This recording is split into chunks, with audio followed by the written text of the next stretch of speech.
The mass shooting back in November shocked the Colorado Springs community as well as the nation.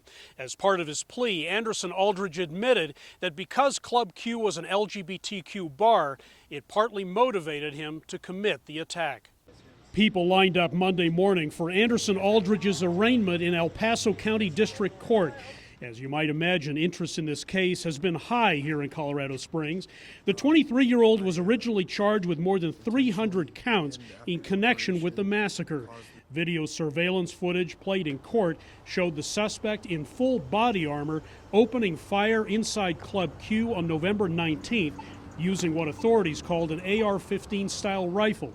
5 people ages 22 to 40 were killed that night before the suspect was wrestled to the ground.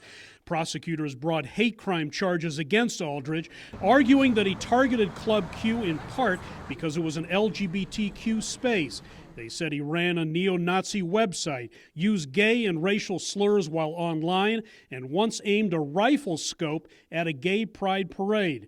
Defense attorneys for Aldridge, who identifies as non-binary, said their client was high on drugs that night and comes from an abusive family. In an exclusive interview with the Associated Press, Aldridge said he took some responsibility for what he did.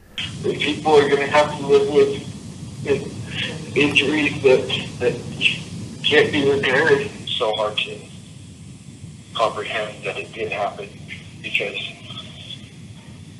I don't know if this is common knowledge, but I was on very large plethora of drugs.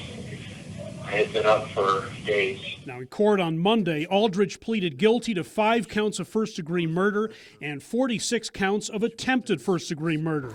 He also pleaded no contest to 2 counts of bias-motivated crime, acknowledging that prosecutors would be able to prove that part of the case.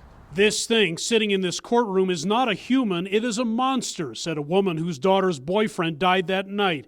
The devil awaits with open arms. Aldridge will be sentenced to 5 consecutive life terms in prison without the possibility of parole, thus sparing survivors of the shooting and victims' families from what would be a painful trial. Aldridge could still face federal hate crime charges. No word on that just yet. Sybrandy, CGTN, Denver.